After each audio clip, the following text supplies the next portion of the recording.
क्या आपने कभी सोचा है कि एक ही देश में एक ही समय पर दिन और रात दोनों कैसे हो सकते हैं? हैरान मत होइए, ये कोई साइंस फिक्शन नहीं, ये हकीकत है। रूस में ये रोज होता है। आज हम आपको दिखाएंगे कि ये कैसे पॉसिबल है और ऐसे फैक्ट्स बताएंगे जो शायद आपने पहले कभी नहीं सुने होंगे। तो वीडियो को अंत तक देखिए क्योंकि आखिरी फैक्ट आपके दिमाग को हिला देगा। रूस दुनिया का सबसे बड़ा देश है। ये इतना बड़ा है कि रशिया का एरिया 17 मिलियन स्क्वायर किलोमीटर है, जो पूरी दुनिया का लगभग 11% हिस्सा कवर करता है। अगर इसे कंपेयर करें तो रशिया इतना बड़ा है कि इसमें इंडिया 5 बार समा सकता है, लेकिन शायद की इतनी खासियत नहीं। रशिया 11 अलग अलग टाइम जोन में फैला हुआ है। मतलब अगर एक शहर में लोग सुबह की चाय पी रहे हैं तो दूसरे शहर के लोग रात का खाना खा रहे होते हैं। इमेजिन कीजिए, एक ही देश में 11 बार सूरज निकलता है और 11 बार ढलता है। पूरी पृथ्वी को 24 हिस्सों में डिवाइड किया है, जिसे टाइम जोन कहते हैं। हर टाइम जोन का डिफरेंशन 1 घंटे का होता है। रूस एक ऐसा अकेला देश है जो 11 अलग अलग टाइम जोन को कवर करता है। ये क्या हुआ? क्योंकि रशिया इतना बड़ा है कि अगर पूरा देश एक ही टाइम फॉलो करे तो मॉस्को में अगर सुबह 8 बजे होंगे तो रूस के दूसरे हिस्से में शायद आधी रात हो चुकी होगी। इसलिए टाइम जोन बनाया गया ताकि लोग अपने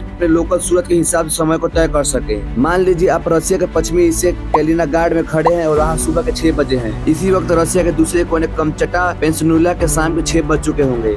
मतलब जब आप नाश्ता कर रहे होते कुछ लोग वहाँ डिनर कर रहे होंगे। अब सोचिए, अगर आप दो रूसियों को एक ही वक्त में बात करेंगे तो एक कैलिनाग्राड में और दूसरे कमचटका में, तो एक आपसे बोलेगा गुड मॉर्निंग और दूसरा बोलेगा गुड नाइट। ये ऐसा लगता है जैसे आप रियल लाइफ में टाइम ट्रेवल कर रहे हैं। इतना टाइम जोन क्यों बने? 1800 के दशक में जब रेल और टेलीफोन का जमाना आया तब तो लोगों को महसूस हुआ कि पूरे देश में एक ही समय रखना नामुमकिन है, खासकर पर रशिया जैसे विशाल देश के लिए। इसलिए हर हिस्से के लिए अलग अलग टाइम जोन तय किए गए हैं। पहले रशिया में 11 टाइम जोन थे और इन्हें घटाकर 9 किया गया, लेकिन 2014 में फिर से बढ़ाकर 11 कर दिए गए क्योंकि लोगों के लिए लोकल टाइम रखना आसान था। रूस इतना बड़ा देश है कि इसमें 2 कॉन्टिनेंट्स में फैला हुआ है, यूरोपिया और एशिया। इसका एक हिस्सा नॉर्थ पोल के पास है और एक हिस्सा पैसिफिक ओशियन तक। यहाँ की कुछ जगहों पर 6 महीना तक दिन रहता है और 6 महीने तक रात। और सुनिए, रशिया का एक विलेज ऐसा भी है जहाँ सर्दियों का तापमान -67 डिग्री तक चला जाता है। तो अब आप समझ गए होंगे कि रशिया में एक ही समय पर दिन और रात कैसे होते हैं। ये देश अपने साइज, कल्चर और टाइम जोन की वजह से बिल्कुल यूनिक है। और मैं आपको एक सवाल पूछता हूँ, अगर आपको एक ही दिन में 2 बार सूरज देखने को मिले तो अब कैसा लगेगा? कमेंट में बताइए। वीडियो अच्छा लगा होगा तो लाइक कीजिए और ऐसे माइंड ब्लोइंग फैक्ट्स देखने के लिए हमारे चैनल को सब्सक्राइब करना मत भूलिएगा।